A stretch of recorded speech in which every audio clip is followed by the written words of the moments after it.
Hello, my Vibe Tribe. Welcome to the Daily Vibe. It is Monday, May 3rd. Happy May. Sorry. Oh, it's going to be a Monday. As you can see, I love this outfit. It's my new favorite, and it's so soft. I'm like, where do I feel this so it doesn't look obscene? It's so soft. But yeah, good morning. Welcome to May. Happy May. Today is, or this month is Asian / Pacific Islander month. So all the good stuff. Yes, I know I don't look it, but I am half Asian. I'm half Filipino, got Hawaiian bloodline, and I'm half Caucasian, which is, I say that because it's a lot, but good morning, baby sibling. It is actually a dress, and Kohl's Junior's department. Good morning, Sammy. I've decided that because they don't make anything that is cute for people that shop in women's, I'm not shopping in women's anymore. So, there you go. Made my stand. But anyways, it is Monday stuff, and I want to share something with you guys that baby sibling shared with me. I will post the graphic in the Facebook live comments. So if you're watching this anywhere else, you can go to Facebook, look under Shelly Marie Lucas. Shelly Marie is one name, little m, one name, little m, and it'll be in there. But each of the, sorry, my brain just went, I have a lot on my mind right now.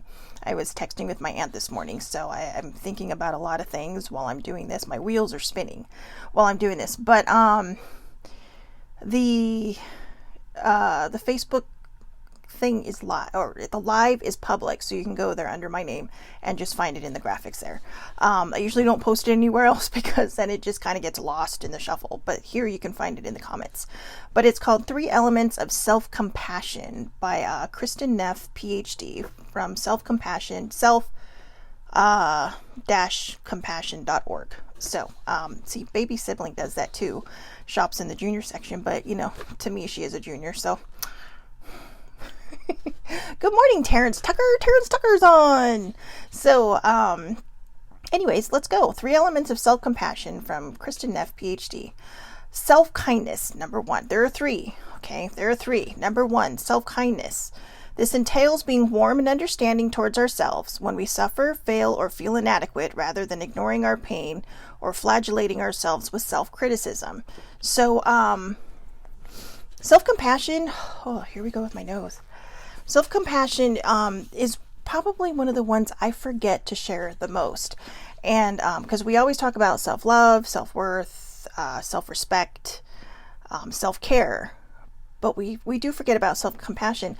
And self-compassion really is kind of different from all of those, because you are, when you show compassion to another person, you're giving them this warmth and this kindness that they need. But are you showing the same thing to yourself? I think a lot of times we forget that we also need self-compassion, that we need, to empathize with ourselves and to not hold ourselves accountable for everything, and not,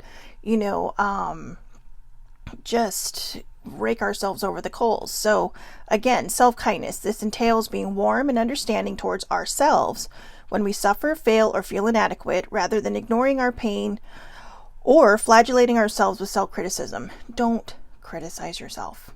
That is probably the worst thing you can do. You can work a whole day doing nothing but self-love, self-love, self-love, and all you have to do is say one terrible thing to yourself, and that is literally popping that balloon that you spent all day blowing up. Because for some reason, when we find the need to self-criticize, it becomes something that we just believe. We have to teach ourselves self-love, self-respect, self-care, self-worth, self-compassion, self-empathy. But again, I think sometimes it's just so easy to be mean to ourselves. So don't do that. Thank you, baby bear. So sweet. So, number 2, common humanity. Recognizing that suffering and personal hi Monday. Recognizing that suffering and personal inadequacy is part of the shared human experience, something that we all go through, rather than being something that happens to me alone. Again, we talk about this every so often every so often I'll reiterate why I do the daily vibe. For people that might be new and haven't seen the last however many months, ooh, we are coming up. It's going to be 10 months this month, you guys. We'll be coming up on a year in a couple of months. Ooh, but anyways, sorry. Ding, squirrels. But I'm very squirrely. But yeah, recognizing that we are not the only ones suffering can actually open up an entire world for somebody, there's a time and a point in your life where, you start coming across, maybe people are placed in your path, or maybe you kind of end up placing yourself in someone's path that might have gone through something similar that you've gone through, or maybe even the exact same thing you've gone through, just with different circumstances. And you start thinking, oh my God, I'm not alone. Now, there are things that happen to us in life where we kind of wish we were the only ones it happened to, because we don't want anyone else to feel that pain. But it's like a catch-22, It's like you don't want anyone else to feel this pain and suffering that you felt, but you also don't feel alone. However, the interesting thing about this is when two people connect, there might be someone who's farther along on their healing path, or maybe when you're connecting with this person who's been through the same thing you've been through, or something similar, or some kind of trauma, or just event in your life that is painful, like grief, or just all kinds of different things. It doesn't have to be anything that is completely tragic. It could be small things that happen to you that you think, God, am I the only one this ever happens to? And then you meet other people and maybe you start laughing about it and think, you know what, maybe we're just looking at this the wrong way. But on a larger scale, there's this common bond that you have, and one of you may be farther ahead in your healing, so you can guide the other one, and the other one might be on their healing path, or maybe they're just starting their journey, but you could learn something from them as well. So or maybe you're just connecting with somebody and you're both meant to heal at the same time to kind of guide each other, so you're not alone. Sometimes healing by yourself, it's hard, so don't be afraid to ask for help. Don't be afraid to reach out. If you pray or meditate or whatever it is you do with whoever your higher power is, ask them to send you somebody that can help you. They may not be somebody who's gone through what you're going through, but maybe they know someone who has, and they have the tools to help you. Or maybe they just have the tools to sit there and listen with a friendly ear and a kind ear, that's not judgmental and just wants to be there for you as a friend. Sometimes that's what it is.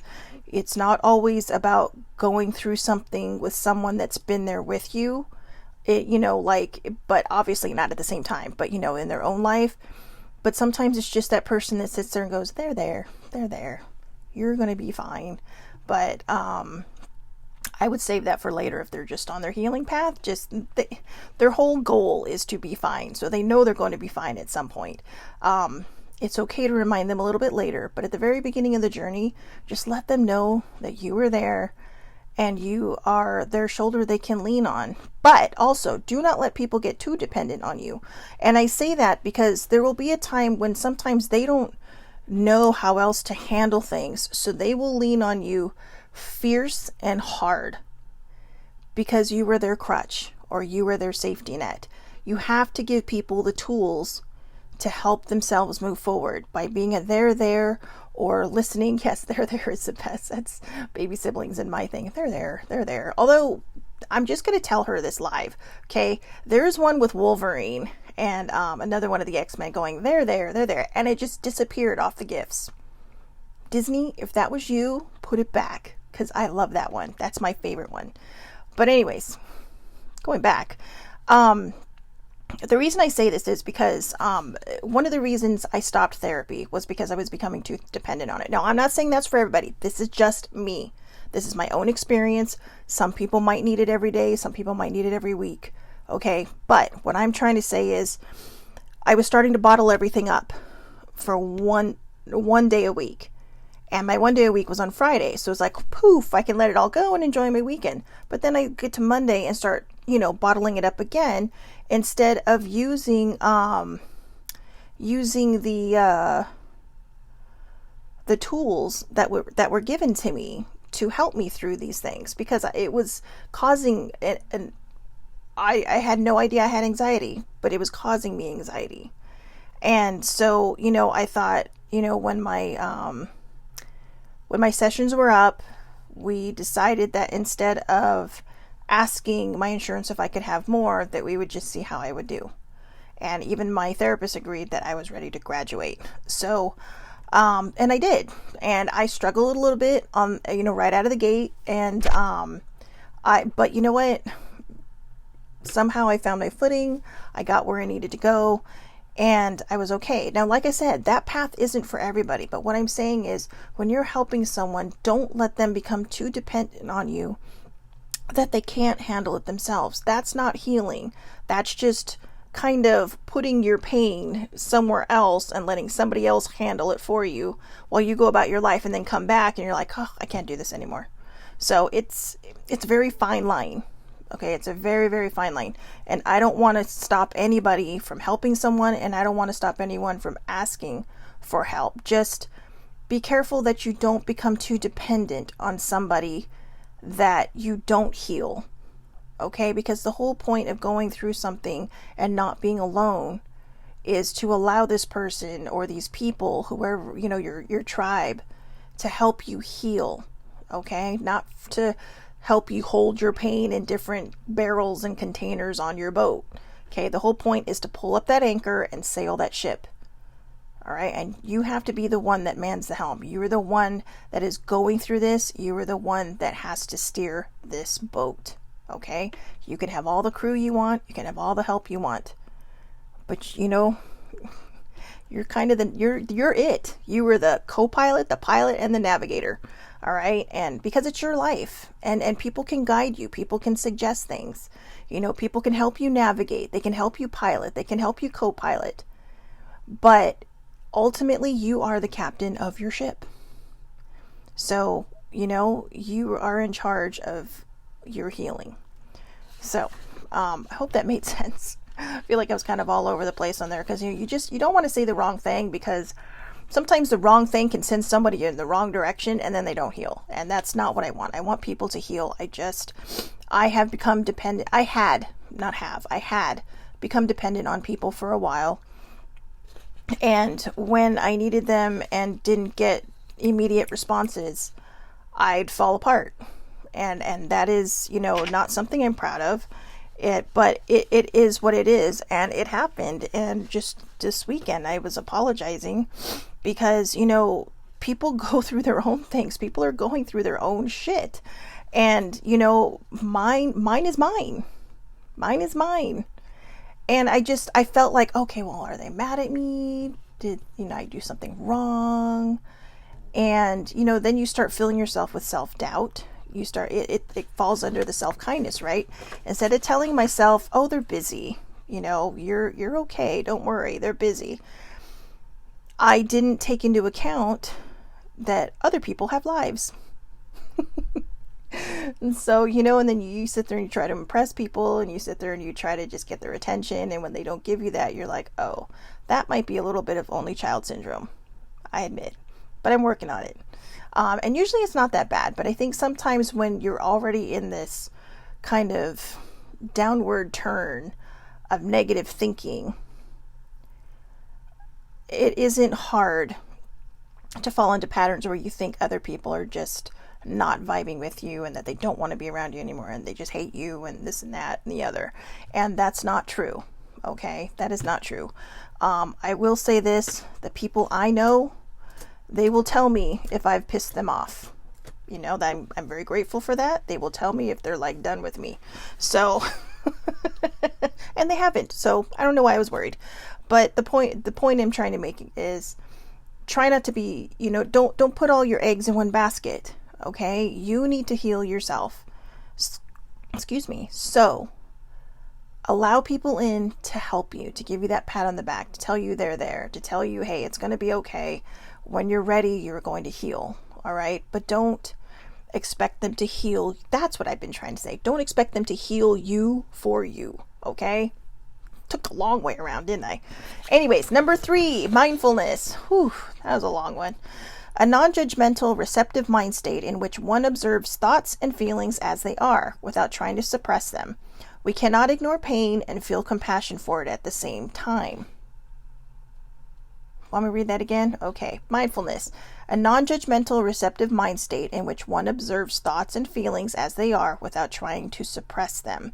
We cannot ignore pain and feel compassion for it at the same time.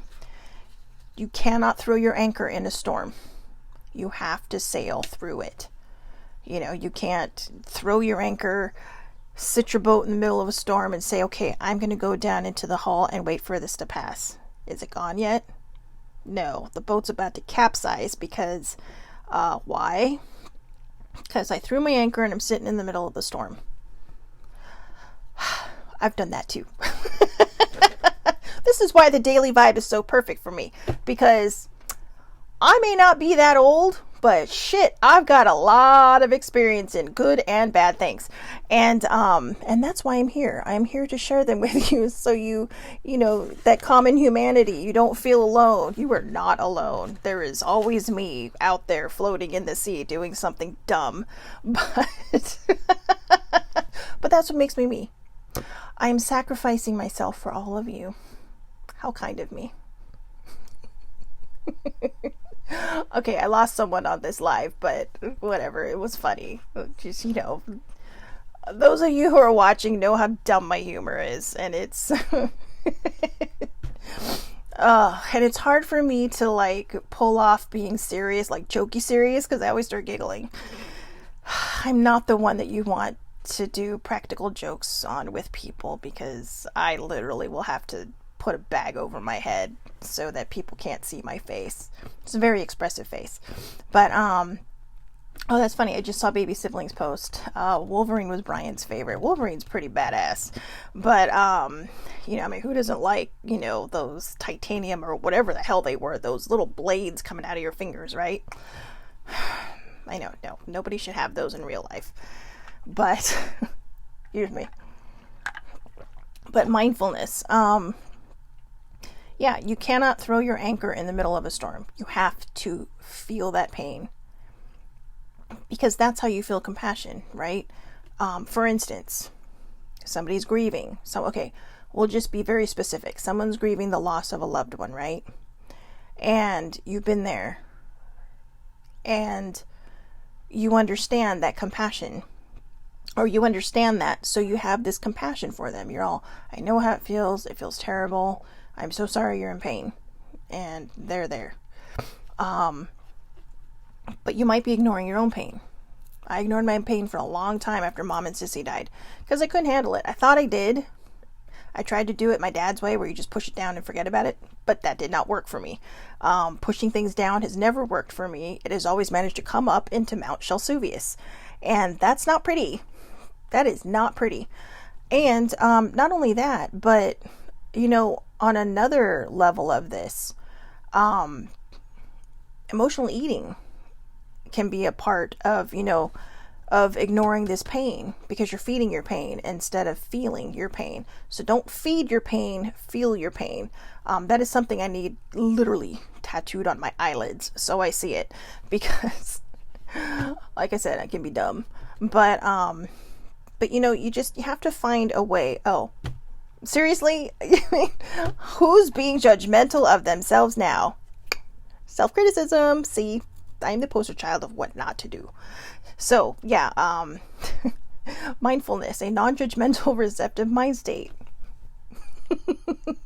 I'm giving you every example of what not to do, and but honestly, all joking aside, and me being silly, I like what it says here when it says, a non-judgmental, receptive mind state in which one observes thoughts and feelings as they are, without trying to suppress them.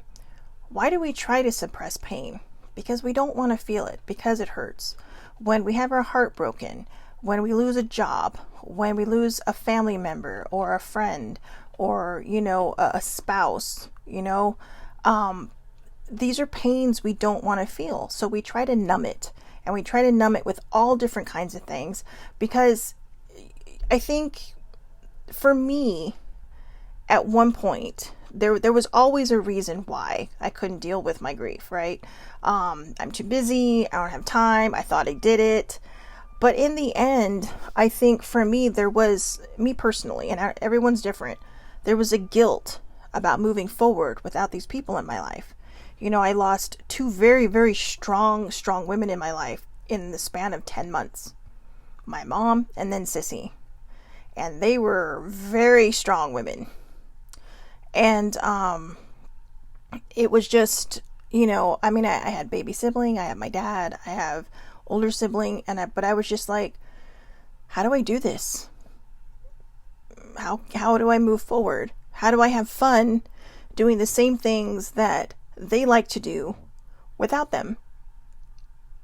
And there was a level of guilt, and I think I put the guilt there because I didn't want to heal.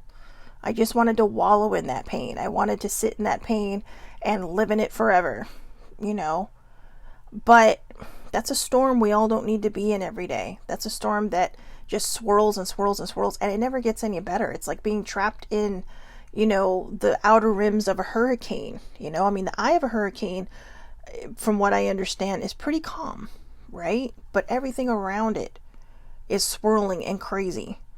And that's where you're stuck. But you don't want to be in the eye of it either. Because that's just the eye of a hurricane where it's calm and serene and everything else is swirling around you. That's living in your pain. And the minute you try to step out of it, you're going to hit all that. You're going to hit that wall of swirl again. You're going to hit that wall of the hurricane. You were going to be just... And so then you opt to go back into that safe space. And that safe space is where you think it's okay to be, while the entire world around you just swirls around you, and all of that. Those are your emotions. Those are your pain. Those are your good times. Those are your sad times. Those are your angry times. It's just doing this around you. And it's doing that around you because you can't find your way out. So sometimes you have to brave that storm.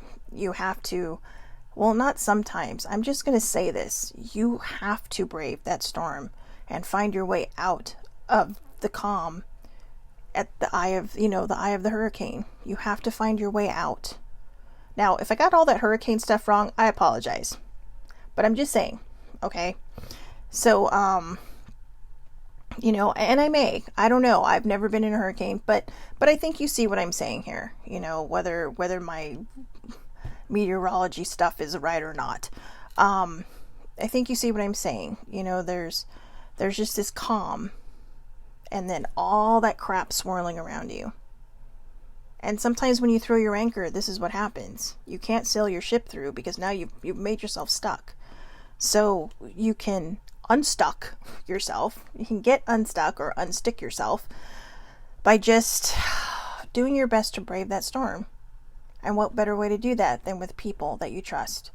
If you need professional help for that, get professional help for that. If you have friends or family that are there to help you, if you don't want to see somebody in person, but you want to talk to an ear that doesn't know you, there's apps for that. There are hotlines for that, but don't sit in your storm for so long that everything just keeps getting higher and higher and higher and higher until it's like a category 5 ew, literally a category 5 ew, because ew is not where you want to be. You is being stuck in your own misery, your own pain, and it's not being able to find your way out because you're afraid to face that storm. Again, I have been there. I have done that. And now I am on the outside looking in. And, again, to reiterate, for all the people who've never seen this show before, this is why I do this Monday through Friday, because there's so much I can share. I have the gift of verbal vomit. Okay. Oh, yes. So that's a new term I just came up with, a verbal vomit, but in a good way. It's just stuff comes out of my mouth. I have no idea where it comes from sometimes, but it makes sense to me. And so I share it. Sammy, be safe there. Apparently Atlanta's under a tornado warning. Yikes. But, yeah, so you know what? Self-kindness, common humanity, and mindfulness. Those are your 3 elements of compassion. I will put this graphic in the comments on the Facebook Live. So again, if you're watching this somewhere else, just go to Facebook. I know a lot of people don't like Facebook, but you don't have to friend me or anything. My lives are public. So just look up Shelly Marie Lucas. Shelly Marie is one name, little m. Okay, unless you want my mom haunting you, you will get that right. Last name's Lucas, just like George. And, yeah. I think that's pretty much all I can share today. Just, be kind to yourself. Be compassionate. Stop self-criticizing. Stop being judgmental of yourself. And know that, when you're going through something, there is someone else in this world that is going through it with you. It may hurt to think about someone hurting as much as you are, but it also reminds you to know that you're not alone. Oh, thanks, Ladina. So sweet. I'm glad it helped. Again, guys, this is stuff I've been through all my life, stuff I go through every day. Sometimes the stuff I share is so fresh, you could cook with it. So, so anyways, go out there, have a wonderful, wonderful Monday. I wanted to start this week off with this thing because I think it is the perfect time to start practicing self-compassion for yourself. Stop beating yourself up. Okay, stop beating yourself up. It's not worth it. It's not worth it. And, again, the presence of love will always cast out fear. So, love yourself. If somebody doesn't get back to you right away, you don't need to be self-gratified. Okay, they will get back to you eventually. And, just people have lives. So sometimes you just have to handle your shit yourself. And, just hang in there until someone is there to talk to, or, maybe chat up a friend on Messenger if you can find somebody, or maybe there's a group where you can share, things. There's a lot of positive mental health groups out there, or a lot of just positive groups out there, that just, that's what they post. They post positive stuff all day. And, maybe you can find someone to chit chat with there, not about your problems, but just someone to talk to. The world is an interesting place with all this technology. It's just a matter of where you want to look and whether or not you really want the help. So have a wonderful, wonderful Monday. I hope everybody has a great week. I will see you here tomorrow for Tuesday Thoughts. And remember, I totally forgot my thought. But anyways, thank you all for watching. Wow, this has been crazy today. And remember, love without conditions. Okay? Have a wonderful day.